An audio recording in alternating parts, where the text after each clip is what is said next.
Hello everyone, welcome back to my daily cooking blogs. ಇವತ್ತಿನ ವಿಡಿಯೋದಲ್ಲಿ ನಾನು ನೈಟ್ ಡಿನ್ನರ್ ಜೊತೆಗೆ ನೈಟ್ ರೊಟೀನನ್ನು ಶೇರ್ ಮಾಡ್ತಾಯಿದ್ದೀನಿ. ಯೂಶ್ವಲಿ ಡೈಲಿ ಏನು ನೈಟ್ ಡಿನ್ನರ್ಗೆ ಹೊಸದಾಗಿ ಏನು ಪ್ರಿಪೇರ್ ಮಾಡಲ್ಲ ತಿಂಡಿಗಳು. ಮಧ್ಯಾಹ್ನ ಮಾಡಿದಂಥ ಸಾಂಬಾರೇ ಮಿಕ್ಕಿತ್ತು ಅಂತ ಅಂದರೆ ಜಸ್ಟ್ ರೈಸ್ಗೆ ಹಾಕ್ಬಿಡ್ತೀನಿ. ಬಟ್ ಕೆಲವೊಂದು ದಿನ ಏನಾಗುತ್ತೆ ಅಂತ ಅಂದರೆ ಹಿಂದಿನ ದಿನ ಸಾಂಬಾರು ಮಿಕ್ಕಿರುತ್ತೆ ಅಲ್ವಾ, ಅದು ನೆಕ್ಸ್ಟ್ ಡೇ ಮಧ್ಯಾಹ್ನಕ್ಕಾಗುತ್ತೆ. ಅಂಥ ದಿನ ನೈಟ್ ಏನಾದರೂ ಮಾಡ್ಕೋಬೇಕು.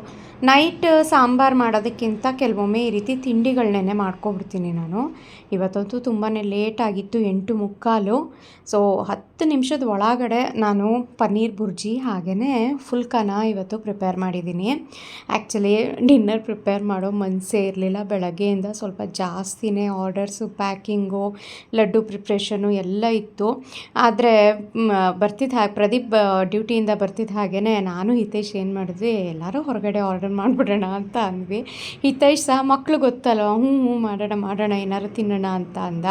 ಬಟ್ ಪ್ರದೀಪ್ ಮಧ್ಯಾಹ್ನ ಲಂಚ್ ತೊಗೊಂಡು ಹೋಗಿರಲಿಲ್ಲ. ಅವ್ರು ಮಧ್ಯಾಹ್ನವೂ ಹೊರಗಡೆ ಊಟ ಮಾಡಿದರು. ಹಾಗಾಗಿ ನಾನು ಮಧ್ಯಾಹ್ನನೂ ಹೋಟ್ಲಲ್ಲಿ ಊಟ ಮಾಡಿದ್ದೀನಿ. ರಾತ್ರಿ ಆದರೂ ಮನೇಲಿ ಅಡುಗೆ ಬೇಕು ನನಗೆ ಅಂದ್ರೆ ಇನ್ನು ಅವ್ರ ಪಾಪ ಹಂಗೆ ಅಂದಮೇಲೆ ಇನ್ನು ರಾತ್ರಿನೂ ಹೋಟೆಲಲ್ಲಿ ಊಟ ಮಾಡೋದು ಎಷ್ಟು ಚೆನ್ನಾಗಿರುತ್ತೆ ಹೇಳಿ ಅಂತ ಅಂದ್ಬಿಟ್ಟು 10 ನಿಮಿಷದಲ್ಲಿ ಒಂದು ಅರ್ಧ ಈರುಳ್ಳಿ, ಅರ್ಧ ಟೊಮ್ಯಾಟೊ, ಅರ್ಧ ಕ್ಯಾಪ್ಸಿಕಮ್ ಅಷ್ಟನ್ನು ಕಟ್ ಮಾಡಿಕೊಂಡು ಸೈಡ್ ಬೈ ಸೈಡ್ ನಾನಿಲ್ಲಿ ಪನ್ನೀರ್ ಬುರ್ಜಿ ಮಾಡ್ತಾಯಿದ್ದೀನಿ.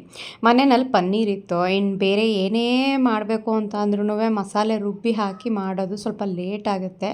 ಹಾಗಾಗಿ ಪನ್ನೀರ್ ಬುರ್ಜಿಗೇನು ಮಸಾಲೆ ರುಬ್ಬೋ ಅಂಥದ್ದು ಏನಿಲ್ಲ, ಬರೀ ಈ ರೀತಿ ಕಟ್ ಮಾಡಿಕೊಂಡು ಫ್ರೈ ಮಾಡೋದು ಅಷ್ಟೇ. ಸೊ ಇಲ್ಲಿ ಪನ್ನೀರ್ ಬುರ್ಜಿ ತುಂಬಾ ಸಿಂಪಲ್ಲಾಗಿ ಹೇಳ್ಕೊಡ್ತಾಯಿದ್ದೀನಿ. ಬಾಣಲಿಗೆ ಒಂದು ಸ್ವಲ್ಪ ಎಣ್ಣೆ ಹಾಕಿ ಜೀರಿಗೆ, ಈರುಳ್ಳಿ, ಶುಂಠಿ ಬೆಳ್ಳುಳ್ಳಿ ಪೇಸ್ಟು, ಒಂದು 2 ಸ್ಪೂನ್ ಆಗುವಷ್ಟು ಕಡಲೆ ಹಿಟ್ಟನ್ನು ಹಾಕಿ ಚೆನ್ನಾಗಿ ಫ್ರೈ ಮಾಡ್ಕೋಬೇಕು. ಕಡಲೆ ಹಿಟ್ಟು ಒಂದು ಸ್ವಲ್ಪ ಘಮ ಬರ್ತಿದ್ದ ಹಾಗೇ ಅದಕ್ಕೆ ಟೊಮ್ಯಾಟೊನೂ ಹಾಕಿಬಿಟ್ಟು ಟೊಮ್ಯಾಟೊ ಸಾಫ್ಟ್ ಆಗಲಿಕ್ಕೆ ಬಿಡಬೇಕು. ಟೊಮ್ಯಾಟೊ ಮತ್ತು ಕಡಲೆ ಹಿಟ್ಟು ಜೊತೆಗೇ ಫ್ರೈ ಆಗುತ್ತೆ. ಅಷ್ಟರಲ್ಲಿ ಈ ಕಡೆ ಒಂದು ಅರ್ಧ ಕ್ಯಾಪ್ಸಿಕಮ್ನ ಸಣ್ಣದಾಗಿ ಕಟ್ ಮಾಡಿಕೊಂಡು ಅದನ್ನು ಸಹ ರೋಸ್ಟ್ ಮಾಡ್ಕೊತಾ ಇದ್ದೀನಿ. ಕಡಲೆ ಹಿಟ್ಟು ಸ್ವಲ್ಪ ತಳ ಹತ್ತುತ್ತಾ ಇದೆ ಅಂತ ಅನ್ನಿಸ್ದಾಗ ಒಂದು ಸ್ವಲ್ಪ ನೀರನ್ನು ಹಾಕ್ಕೊಂಡು ನಾನಿಲ್ಲಿ ರೋಸ್ಟ್ ಮಾಡ್ಕೊತಾ ಇದ್ದೀನಿ. ಸಣ್ಣದಾಗಿ ಹೆಚ್ಚಿಕೊಂಡಿದ್ದಂಥ ಹಸಿಮೆಣಸಿನ್ಕಾಯಿನೂ ಸಹ ಸೇರಿಸಿದ್ದೀನಿ ನಾನು. ಖಾರ ಇರಲಿಲ್ಲ, ಹಾಗಾಗಿ ಒಂದು 4 ಹಸಿಮೆಣಸಿನ್ಕಾಯಿನ ಸೇರಿಸಿದ್ದೀನಿ. ಉದ್ದುದ್ದ ಕಟ್ ಮಾಡಿ ಆದರೂ ಹಾಕ್ಕೋಬೋದು. ಸಣ್ಣ ಕಟ್ ಮಾಡಿ ಹಾಕಿದ್ರೆ ಹಾಗೇ ತಿನ್ಬಿಡ್ಬೋದಲ್ವ, ಸೈಡಿಗೆಲ್ಲ ಎತ್ತಿಡಬೇಕು ಅಂತೇನು ಅನಿಸಲ್ಲ. ಹಾಗಾಗಿ ನಾನು ಯೂಶ್ವಲಿ ಸಣ್ಣ ಕಟ್ ಮಾಡಿ ಹಾಕ್ತೀನಿ. ಕ್ಯಾಪ್ಸಿಕಮ್ ಎಲ್ಲ ಸ್ವಲ್ಪ ಫ್ರೈ ಆಗೋಷ್ಟು ಒಂದು ಅರ್ಧ ಪನ್ನೀರನ್ನ ಈ ರೀತಿ ತುರಿದಿಟ್ಕೊತಾ ಇದ್ದೀನಿ. ರಾತ್ರಿಗೆ ಮಾತ್ರ ಮಾಡ್ತಾ ಇರೋದ್ರಿಂದ ಅರ್ಧ ಸಾಕು ಅಂತ ಅಂದ್ಬಿಟ್ಟು, ಯಾಕೆಂದರೆ ಫುಲ್ ಪನ್ನೀರ್ ಹಾಕ್ಬಿಟ್ರೆ ತುಂಬ ಜಾಸ್ತಿ ಆಗುತ್ತೆ ಆ್ಯಂಡ್ ಎಗೇನ್ ಬೆಳಗ್ಗೆಗೂ ಅದು ಉಳ್ಕೊಬಿಡುತ್ತೆ, ವೇಸ್ಟ್ ಮಾಡೋಕ್ಕೂ ಮನಸ್ಸಾಗಲ್ಲ. ಹಾಗಾಗಿ ಒಂದು ಅರ್ಧ ಹಾಕ್ತಾಯಿದ್ದೀನಿ. ಇಲ್ಲಿ ಸೈಡಲ್ಲಿ ನೀವು ನೋಡ್ತಾ ಇರ್ಬೋದು, ಟೊಮ್ಯಾಟೊ, ಕ್ಯಾಪ್ಸಿಕಮ್ಮು, ಈರುಳ್ಳಿ ಎಲ್ಲನೂ ಸಹ ಅರ್ಧ ಹಾಕಿ ನಾನು ಇಟ್ಟಿದ್ದೀನಿ. ಇನ್ನು ಅರ್ಧ ನೆಕ್ಸ್ಟ್ ಡೇ ತಿಂಡಿಗೆ ಯೂಸ್ ಮಾಡ್ಕೋಬೋದು. ಒಂದು ಹೊತ್ತಿಗೆ ಆಗುವಷ್ಟು ಮಾತ್ರ ನಾನಿಲ್ಲಿ ಮಾಡ್ತಾಯಿದ್ದೀನಿ. ಪನ್ನೀರೆಲ್ಲ ತುರಿದಿಟ್ಕೊಳ್ಳೋ ಅಷ್ಟರಲ್ಲಿ ಕ್ಯಾಪ್ಸಿಕಮ್ ಸಹ ಫ್ರೈ ಆಗಿದೆ. ಇವಾಗ ಒಂದು ಸಣ್ಣ ಚಮಚದಲ್ಲಿ 1.5 ಚಮಚ ಆಗುವಷ್ಟು ಖಾರದ ಪುಡಿ, ಅರಿಶಿನ ಪುಡಿ, ಸ್ವಲ್ಪ ಧನಿಯಾ ಪುಡಿನ ಸೇರಿಸಿದ್ದೀನಿ. ಆಮೇಲೆ ಸ್ವಲ್ಪ ಗರಂ ಮಸಾಲಾನ ಸೇರಿಸಿದ್ದೀನಿ. ಹಾಗೆಯೇ ಇದಕ್ಕೆ ಒಂದು 2 ಸ್ಪೂನ್ ಆಗುವಷ್ಟು ಕಿಚನ್ ಕಿಂಗ್ ಮಸಾಲ ಸೇರಿಸ್ತಾ ಇದ್ದೀನಿ. ಇದು ಎಲ್ಲ ಸ್ಟೋರ್ಗಳಲ್ಲೂ ಸಿಗುತ್ತೆ, ಆನ್ಲೈನಲ್ಲೂ ಸಹ ನೀವು ಬೈ ಮಾಡ್ಬೋದು. ಈ ರೀತಿ ನಾರ್ತ್ ಇಂಡಿಯನ್ ಗ್ರೇವಿಗಳೆಲ್ಲ ಮಾಡಿದಾಗ ಈ ಕಿಚನ್ ಕಿಂಗ್ ಮಸಾಲ ಹಾಕಿದ್ರೆ ಒಳ್ಳೆ ಟೇಸ್ಟ್ ಬರುತ್ತೆ. ಸ್ವಲ್ಪ ಹಾಕಿದ್ರೆ ಸಾಕು. ಇವಾಗ ಗಟ್ಟಿ ಮೊಸರು ಒಂದು ಅರ್ಧ ಕಪ್ ಆಗೋಷ್ಟು ಹಾಕ್ತಾಯಿದ್ದೀನಿ. ಮೊಸರು ಹಾಗೇ ಗಟ್ಟಿ ಅಂದರೆ ಉಂಡೆ ಇರುತ್ತಲ್ಲ, ಆ ರೀತಿ ಹಾಕಬೇಡಿ. ಚೆನ್ನಾಗಿ ಅದನ್ನು ವಿಸ್ಕ್ ಮಾಡಿ ಸ್ಮೂತಾಗಿರೋವಂಥ ಮೊಸರನ್ನ ಹಾಕಬೇಕು. ಒಂದು ಅರ್ಧ ಕಪ್ ಆಗೋಷ್ಟು. ಕಡಲೆ ಹಿಟ್ಟನ್ನು ಹಾಕಿರ್ತೀವಿ ಅಲ್ವಾ, ಸೊ ಅದು ಹೊಂದ್ಕೋತಾ ಬರುತ್ತೆ, ಗಟ್ಟಿಯಾಗ್ತಾ ಬರುತ್ತೆ. ಇದು ಹಾಕಿದ ಹಾಗೇ ಒಡೆದೋಗೋದು, ಮೊಸರು ಒಡೆದೋಗಿ ನೀರು ಬಿಟ್ಕೊಳ್ಳೋದು ಆ ರೀತಿ ಎಲ್ಲ ಆಗಲ್ಲ. ಮೊಸರು ಹಾಕ್ತಿದ್ದ ಹಾಗೇ ಲೋ ಫ್ಲೇಮ್ ಮಾಡಿಬಿಡಬೇಕು. ರುಚಿಗೆ ತಕ್ಕಷ್ಟು ಉಪ್ಪನ್ನು ಸಹ ಹಾಕಿಬಿಟ್ಟು ಒಂದು ಸ್ವಲ್ಪ ಮಿಕ್ಸ್ ಮಾಡಿ ತುರಿದಿಟ್ಕೊಂಡಿರೋವಂಥ ಪನ್ನೀರನ್ನ ಸೇರಿಸ್ತಾ ಇದ್ದೀನಿ. ಸೊ ಈ ರೀತಿ ಮಾಡೋದು ಒಳ್ಳೆ ಗ್ರೇವಿ ಟೆಕ್ಸ್ಚರ್ ಬರುತ್ತೆ. ಪನ್ನೀರ್ ಬುರ್ಜಿ ಸಖತ್ತಾಗಿರುತ್ತೆ ಟೇಸ್ಟು. ಒಂದು ಸಲ ಟ್ರೈ ಮಾಡಿ. ನೀವು ಯಾವ ರೀತಿ ಮಾಡ್ತೀರಾ ಪನ್ನೀರ್ ಬುರ್ಜಿ ಅಂತಲೂ ಸಹ ಕಮೆಂಟ್ ಮಾಡಿ ತಿಳಿಸಿ. ನಾನು ಸಿಂಪಲ್ಲಾಗಿ ಈ ರೀತಿ ಮಾಡ್ತೀನಿ. ಮೊಸರು ನೋಡಿ ಸ್ವಲ್ಪನೂ ಸಹ ಎಲ್ಲೂ ಒಡೆದಿಲ್ಲ, ತುಂಬಾ ಚೆನ್ನಾಗಾಗಿದೆ. ಪನ್ನೀರ್ ಹಾಕಿದ್ಮೇಲೆ ಅದನ್ನು ಹಾಗೇ ಲೋ ಫ್ಲೇಮ್ನಲ್ಲೇ ಬಿಟ್ಬಿಡಬೇಕು. ಸೈಡಲ್ಲೆಲ್ಲ ಎಣ್ಣೆ ಬಿಟ್ಕೊಂಡು ಅದು ಒಂದು ಕುದಿ ಬರಲಿಕ್ಕೆ ಸ್ಟಾರ್ಟ್ ಆಗುತ್ತೆ, ಅಲ್ಲಿವರೆಗೂ ಬೇಯಿಸಿದ್ರೆ ಸಾಕು. ಇನ್ನು ಮಿಕ್ಕಿರೋ ಅರ್ಧ ಪನ್ನೀರ್ ಏನಿದೆ ಅದನ್ನು ಕ್ಯೂಬ್ಸ್ ಆಗಿ ಕಟ್ ಮಾಡಿ ಒಂದು ಬಾಕ್ಸ್ನಲ್ಲಿ ನೀರು ಹಾಕಿ ನಾನು ಫ್ರಿಜ್ನಲ್ಲಿ ಎತ್ತಿಟ್ಕೊತೀನಿ. ಸೊ ದಟ್ ನೆಕ್ಸ್ಟ್ ಡೇಗೆ ಅದನ್ನು ಯೂಸ್ ಮಾಡಿಬಿಡ್ತೀನಿ. ಸೊ ಇಲ್ಲಿ ನೋಡಿ ಸೈಡಲ್ಲೆಲ್ಲ ಎಣ್ಣೆ ಬಿಟ್ಕೊಂಡು ಬಂದಿದೆ. ಇವಾಗ ಗ್ರೇವಿನೂ ಸಹ ಅಂದರೆ ಪನ್ನೀರ್ ಬುರ್ಜಿ ರೆಡಿಯಾಗಿದೆ. ಒಂದು ಸ್ವಲ್ಪ ಕೊತ್ತಂಬರಿ ಸೊಪ್ಪನ್ನು ಹಾಕ್ಬಿಟ್ಟು ನೀಟಾಗಿ ಮಿಕ್ಸ್ ಮಾಡಿಬಿಟ್ರೆ ಪನ್ನೀರ್ ಬುರ್ಜಿ ಸಖತ್ ಕ್ರೀಮಿ ಟೆಕ್ಸ್ಚರ್ ಆಗಿರೋವಂಥದ್ದು, ಟೇಸ್ಟಿಯಾಗಿರೋವಂಥದ್ದು ರೆಡಿಯಾಗೇ ಬಿಟ್ಟು. ಸೊ ಒಂದು 10 ಮಿನಿಟ್ಸು ತೊಗೊಳ್ಳಿಲ್ಲ, ಬೇಗ ಬೇಗ ಸೈಡ್ ಬೈ ಸೈಡ್ ನಾನು ಪ್ರಿಪೇರ್ ಮಾಡಿಬಿಟ್ಟೆ. ಹಿತೈಷ್ ಅಂತೂ ಅಷ್ಟರಲ್ಲೇ ಹೊಟ್ಟೆ ಹಸಿ ಅಂತಿದೆ. ಆ್ಯಂಡ್ ಪನ್ನೀರ್ ಅಂದರೆ ಯಾವ ಮಕ್ಕಳಿಗೆ ಇಷ್ಟ ಆಗಲ್ಲ ಹೇಳಿ, ಚಿಕ್ಕವರಿಂದ ಹಿಡಿದು ದೊಡ್ಡವ್ರ ತನಕ ಇಷ್ಟಪಡ್ತಾರೆ. ಸೊ ಇವತ್ತು ಪನ್ನೀರ್ಗೆ ಚಪಾತಿ ಹಿಟ್ಟು ಕಲಸಿದ್ದೆ ನಾನು. ಚಪಾತಿ ಮಾಡೋದ್ರ ಬದಲು ಫುಲ್ಕ ಮಾಡಿಬಿಡೋಣ ಅಂತ ಅಂದ್ಬಿಟ್ಟು ಇವತ್ತು ಡ್ರೈ ಫುಲ್ಕ ಮಾಡ್ತಾಯಿದ್ದೀನಿ. ಅಂದರೆ ಚಪಾತಿ ಅಂದರೆ ಲೇಯರ್ ನಾನು ಟ್ರಯಾಂಗಲ್ ಶೇಪಲ್ಲಿ ಮಡ್ಚಿ ಮತ್ತೆ ಒತ್ತು ಬೇಯಿಸ್ತೀನಿ.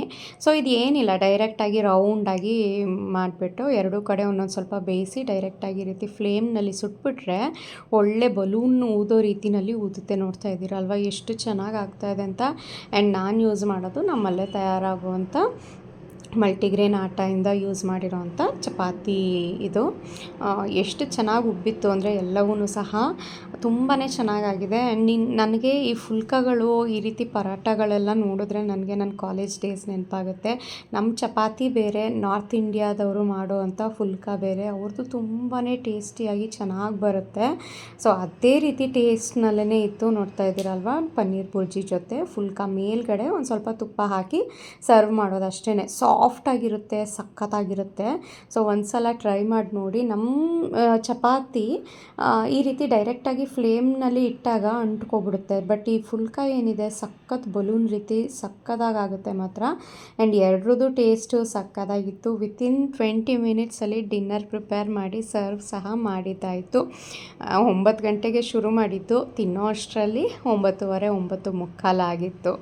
ಸೊ ತುಂಬಾ ಚೆನ್ನಾಗಿತ್ತು. ಮನೇಲಿ ಮಾಡಿದ್ದು ನೆಮ್ಮದಿ ಅಂತೂ ಸಿಕ್ತು. ಆಫ್ಕೋರ್ಸ್ ಸ್ವಲ್ಪ ಸ್ಟ್ರೈನ್ ಸಹ ಆಗಿತ್ತು, ಏಕೆಂದರೆ ಬೆಳಗ್ಗೆಯಿಂದ ಕೆಲಸ ಮಾಡಿ ಮತ್ತೆ ಇಷ್ಟೆಲ್ಲ ಪ್ರಿಪೇರ್ ಮಾಡಿ ಊಟ ಮಾಡೋ ಅಷ್ಟರಲ್ಲಿ ಲೇಟ್ ಸಹ ಆಗಿತ್ತು. ಆ್ಯಂಡ್ ಬೆಳಗ್ಗೆಯಿಂದ ಸ್ವಲ್ಪ ಲಡ್ಡು ಎಲ್ಲ ಮಾಡಿದ್ದೆ ಅಲ್ವಾ ನಾನು ಕಿಚನ್ನಲ್ಲಿ. 6 kgs ಲಡ್ಡು ಮಾಡಬೇಕು ಅಂತ ಅಂದರೆ ಕಿಚನ್ ಸಹ ಫುಲ್ಲು ಗಲೀಜಾಗಿರುತ್ತೆ. ಇನ್ನದು ತುಪ್ಪ ಪ್ರತಿಯೊಂದು ಡ್ರೈ ಫ್ರೂಟ್ಸ್ಗೂ ಅಂದರೆ ಡ್ರೈ ನಟ್ಸ್ ಎಲ್ಲ ಹುರಿಬೇಕಾದ್ರೆ ತುಪ್ಪ ಹಾಕೇ ಹುರಿಬೇಕು. ತುಪ್ಪ ಹಾಕಿದಾಗ ಜಿಡ್ಡೆಲ್ಲ ಆಗಿರುತ್ತೆ ಸುತ್ತಮುತ್ತ, ಸ್ಟವ್ ಹಿಂಭಾಗ, ಸ್ಟವ್ವು ಎಲ್ಲನೂ. ಸೊ ಅದನ್ನು ಆವತ್ತಿನ ದಿನ ಕ್ಲೀನ್ ಮಾಡಲಿಲ್ಲ ಅಂದರೆ ನೆಕ್ಸ್ಟ್ ಡೇ ನೋಡೋದಕ್ಕೇ ಆಗಲ್ಲ, ಆ ರೀತಿ ಆಗಿಬಿಟ್ಟಿರುತ್ತೆ. ಸೊ ನಾನಿಲ್ಲಿ ಊಟ ಮಾಡಿ ಸ್ವಲ್ಪ ಹೊತ್ತು ಒಂದು 5-10 ನಿಮಿಷ ರೆಸ್ಟ್ ತೊಗೊಂಡು ಆಮೇಲೆ ಅಡುಗೆ ಮನೆ ಕ್ಲೀನ್ ಮಾಡಿಬಿಡೋಣ ಅಂತ ಅಂದ್ಬಿಟ್ಟು ಅಡುಗೆ ಮನೆ ಫುಲ್ ಕ್ಲೀನ್ ಮಾಡ್ತಾಯಿದ್ದೀನಿ. ಸ್ಟವ್ವಿಂದ ಹಿಡಿದು ಬರ್ನರಿಂದ ಹಿಡಿದು ಎಲ್ಲನೂ ಸಹ ಕ್ಲೀನ್ ಮಾಡಿ ಇಡ್ತಾಯಿದ್ದೀನಿ. ಆ್ಯಂಡ್ ಕ್ಲೀನ್ ಮಾಡೋದಕ್ಕೆ ನಾನಿಲ್ಲಿ ಒಂದು ಸ್ಪ್ರೇ ಲಾಸ್ಟ್ ಟೈಮ್ ತೋರಿಸಿದೆ, ಏನೂ ಇಲ್ಲ, ಜಸ್ಟ್ ಅದು ಡೈಲ್ಯೂಟ್ ಮಾಡಿಟ್ಕೊಂಡಿರೋವಂಥ ವಿಮ್ ಲಿಕ್ವಿಡ್ ಅಷ್ಟೇ. ಪಾತ್ರೆ ತೊಳೆಯೋದಕ್ಕೆ ವಿಮ್ ಲಿಕ್ವಿಡ್ ಏನು ಜೆಲ್ ತರ್ತೀವಲ್ಲ ಅದನ್ನೇ ನಾನು ಒಂದು ಕೋಲಿನ ಖಾಲಿ ಬಾಟ್ಲಿಗೆ ಸ್ಪ್ರೇ ಅದನ್ನು ಮಾಡಿ ಇಟ್ಟಿರ್ತೀನಿ. ಅದು ಎಲ್ಲ ರೀತಿ ಇದು ಅಡುಗೆ ಮನೆಗಳಲ್ಲಿ ಕಬೋರ್ಡ್ಗಳಲ್ಲಿ ಮೇಲ್ಗಡೆ ಹಿಂದೆ ಮುಂದೆ ಎಲ್ಲನೂ ಸ್ವಲ್ಪ ಅಡುಗೆ ಎಣ್ಣೆ ಎಲ್ಲ ಮಾಡಿ ಜಿಡ್ಡಾಗಿರುತ್ತೆ ಅಲ್ವಾ. ಸೊ ಈ ರೀತಿ ವಿಮ್ದು ಹಾಕಿ ಸ್ಪ್ರೇ ಮಾಡಿ ಜಸ್ಟ್ ಒಂದು ಸ್ವಲ್ಪ ಈ ರೀತಿ ಉಜ್ಜಿ ಒರೆಸ್ಬಿಟ್ರೆ ನೀಟಾಗಿ ಆ ಎಣ್ಣೆ ಎಲ್ಲ ಹೋಗ್ಬಿಡುತ್ತೆ. ಆ್ಯಂಡ್ ಎವ್ರಿ 2 days ಒನ್ಸ್ ಈ ರೀತಿ ಮಾಡಿದ್ರೆ ಯಾವುದೇ ಕಬೋರ್ಡ್ ಮುಟ್ಟಿದ್ರೂ ಜಿಡ್ಡು ಆ ಥರ ಎಲ್ಲ ಏನೂ ಆಗಲ್ಲ. ಆ್ಯಂಡ್ ಸ್ಟವ್ ಹಿಂದೆನೂ ಅಷ್ಟೇ, ನಾವು ಮನೆ ಕಟ್ಟಿಸಿ ಆಲ್ಮೋಸ್ಟ್ ಇವಾಗ ಒಂದು 4 ವರ್ಷ ಆಗ್ತಾ ಬಂತು. ಒಂದು ಚೂರೂ ಸಹ ಸ್ಟವ್ ಹಿಂದೆ ಮುಟ್ಟಿದ್ರೂ ಟೈಲ್ಸಲ್ಲಿ ಯಾವುದೇ ರೀತಿ ಜಿಡ್ಡಿನಂಶ ಇಲ್ಲ. ತುಂಬಾ ಚೆನ್ನಾಗಿ ಕ್ಲೀನ್ ಆಗ್ತಾಯಿದೆ. ಸೊ ನೋಡಿ ಒಂದು ಹೊತ್ತಿಗೆ ಮಾಡಿದ್ರೂ ಅಷ್ಟು ಪನ್ನೀರ್ ಬುರ್ಜಿ ಮಿಕ್ತು. ಸೊ ಅದನ್ನು ಬೇರೆ ಒಂದು ಬೌಲ್ಗೆ ತೆಗೆದಿಟ್ಟು ಎಲ್ಲ ಪಾತ್ರೆ ಏನೇನಿದೆ ಅದನ್ನೆಲ್ಲ ಯುಟಿಲಿಟಿನಲ್ಲಿ ತುಂಬಿಟ್ಬಿಟ್ಟಿದ್ದೀನಿ. ನೆಕ್ಸ್ಟ್ ಡೇ ಮಾಡ್ಕೋತೀನಿ ಅದನ್ನು ಕ್ಲೀನು. ಹೆಲ್ಪರ್ ಬಂದು ಕ್ಲೀನ್ ಮಾಡಿಕೊಡ್ತಾರೆ. ನನಗಂತೂ ಇವಾಗ ಆಗೋದೇ ಇಲ್ಲ ಈ ಟೈಮ್ ಮಧ್ಯೆ ಎಲ್ಲವೂ ಸಹ ಮನೆ ಕೆಲಸ ಮಾಡಲಿಕ್ಕೆ. ಈ ರೀತಿ ಎಲ್ಲ ಕ್ಲೀನ್ ಮಾಡಾದಮೇಲೆ ಈ ಡೆಡ್ಲೈನ್ ಜೆಲ್ ಇದೆಯಲ್ಲ ಅದು ಸ್ಟವ್ ಸುತ್ತಮುತ್ತ ಒಂದೊಂದು ಈ ರೀತಿ ಪ್ಯಾಕೆಟ್ನಲ್ಲಿ ಅಂದರೆ ಪೇಪರ್ನಲ್ಲಿ ಹಾಕಿ ಇಟ್ಬಿಡ್ತೀನಿ. ಸಾಮಾನ್ಯ ಈ ಸ್ಟವ್ ಸುತ್ತಮುತ್ತ ಸಣ್ಣ ಸಣ್ಣ ಜಿರಳೆಗಳು, ದೊಡ್ಡ ದೊಡ್ಡ ಜಿರಳೆಗಳೆಲ್ಲ ಓಡಾಡ್ತಾನೆ ಇರುತ್ತೆ. ನಾವು ಸ್ಪ್ರೇ ಮಾಡಿದಾಗೆಲ್ಲ ಏನಾಗುತ್ತೆ, ಆ ಸ್ಪ್ರೇ ಬೆಳಗಿನ ತನಕನೂ ವಾಸನೆ ಇರುತ್ತೆ, ನಮಗೂ ಸಹ ಇದಾಗಲ್ಲ. ಆಮೇಲೆ ಪೌಡರ್ಗಳೆಲ್ಲ ಹಾಕೋಣ ಅಂತ ಅಂದರೆ ನೆಕ್ಸ್ಟ್ ಡೇ ಮತ್ತೆ ಒರೆಸ್ಬೇಕು. ಸೊ ಇದು ನನಗೆ ಜೆಲ್ ತುಂಬಾ ಉಪಯೋಗ ಅಂತ ಅನ್ನಿಸ್ತು. ಲಾಸ್ಟ್ ವೀಡಿಯೋದಲ್ಲೂ ಸಹ ನಾನು ಕಬೋರ್ಡ್ ಕ್ಲೀನ್ ಮಾಡಬೇಕಾದ್ರೆ ಈ ಜೆಲ್ನ ನಾನು ತೋರಿಸಿದ್ದೆ. ತುಂಬಾ ಚೆನ್ನಾಗಿದೆ, ತುಂಬ ಎಫೆಕ್ಟಿವ್ ಆಗಿದೆ. ಎಲ್ಲೂ ಸಹ ಪಾತ್ರೆಗೂ ಸಹ ಅಂಟೋದಿಲ್ಲ ಅಲ್ವಾ. ಸೊ ನೀಟಾಗಿರುತ್ತೆ. ಜಸ್ಟ್ ಒಂದು ಪೇಪರ್ ಮೇಲೆ ಈ ರೀತಿ ಹಾಕಿಡಿ. ಅಡ್ವರ್ಟೈಸ್ಗಳಲ್ಲಿ ತೋರಿಸ್ತಾರೆ ಡೈರೆಕ್ಟಾಗಿ ಅಲ್ಲಿಗೆ ಹಾಕಿ ಅಂತ. ಸೊ ಡೈರೆಕ್ಟಾಗಿ ಹಾಕೋದಕ್ಕಿಂತ ಡೈರೆಕ್ಟಾಗಿ ಹಾಕಿದಾಗ ಏನಾಗುತ್ತೆ, ಅದು ಅಂಟ್ಕೊಬಿಡುತ್ತೆ ಅಲ್ಲೇ, ಅದು ನೆಕ್ಸ್ಟ್ ಟೈಮ್ ತೆಗಿಯೋಕ್ಕಾಗಲ್ಲ. ಹಾಗಾಗಿ ಈ ರೀತಿ ಪೇಪರ್ ಮೇಲಿಟ್ಟರೆ ಜಸ್ಟ್ ಅದು ಜಿರಳೆಗಳು ಬಂದು ಅದನ್ನು ಸ್ಮೆಲ್ ತೊಗೊಂಡ್ರೂ ಸಾಕು, ಸತ್ತೋಗ್ತವೆ ಅಂತ ಹೇಳ್ತಾರೆ. ಸೊ ಈ ಕಬೋರ್ಡಲ್ಲಿ ಇಟ್ಟು ಒಂದು 15 ಡೇಸ್ ಆಯಿತು. ನಾನು ಸುತ್ತಮುತ್ತ ನೋಡ್ತಾ ಇರ್ಬೋದು, ಒಂದೂ ಸಹ ಜಿರಳೆ ಎಲ್ಲೂ ಓಡಾಡಿದ್ದೂ ಸಹ ಕಾಣಲ್ಲ. ಅಷ್ಟು ಚೆನ್ನಾಗಿದೆ. ಜಿರಳೆ ಓಡಾಡ್ತಾ ಇದೆ ಅಂತಾಗ ಅಲ್ಲೆಲ್ಲ ಅದರದ್ದು ಹಿಕ್ಕೆ ಎಲ್ಲ ಕಾಣುತ್ತಲ್ವ, ಅದನ್ನು ಸಹ ಏನೂ ಇಲ್ಲ. ಇನ್ನೊಂದು ಏನು ಅಂದರೆ ಈ ಸ್ಪೂನ್ ಸ್ಟ್ಯಾಂಡಲ್ಲೂ ಅಷ್ಟೇ ತುಂಬ ಜಾಸ್ತಿ ಜಿರಳೆಗಳು ಇಲ್ಲೇ ಓಡಾಡೋದು. ಇಲ್ಲೂ ಸಹ ಒಂದು ಕೊನೆಯ ಮೂಲೆಯಲ್ಲಿ ಒಂದು ಇಟ್ಬಿಟ್ರೆ ಎಲ್ಲೂ ಸಹ ಜಿರಳೆ ಇರಲ್ಲ. ಜಿರಳೆ ಇಲ್ಲದೆ ಇರೋ ಮನೆ ಯಾವುದೂ ಇಲ್ಲ. ಹಾಗಾಗಿ ನಾನು ಇದನ್ನು ಹೇಳ್ತಾ ಇದ್ದೀನಿ. ಎಲ್ಲಾದರೂ ಒಂದು ಮೂಲೆಯಲ್ಲಿ ಇದ್ದೇ ಇರುತ್ತೆ. ಸೊ ಎವ್ರಿ 15 to 1 month ಒಂದು ಸಲ ಈ ರೀತಿ ಜೆಲ್ನ ನಾನು ಹಾಕಿ ಇಟ್ಬಿಡ್ತೀನಿ. ಡೈಲಿ ಏನು ಹಾಕಲ್ಲ. ಹಾಕಿರೋ ಅಂಥ ಪೇಪರ್ನ ನೆಕ್ಸ್ಟ್ ಡೇ ಅಡುಗೆ ಮಾಡಬೇಕಾದ್ರೆ ತೆಗೆದು ನೆಕ್ಸ್ಟ್ ಕಬೋರ್ಡ್ ಒಳಗೆ ಇಟ್ಬಿಡ್ತೀನಿ. ನೈಟ್ ಮತ್ತೆ ತೆಗೆದು ಅದೇ ರೀತಿ ಸ್ಟವ್ ಮೇಲೆ ಇಡ್ತೀನಿ.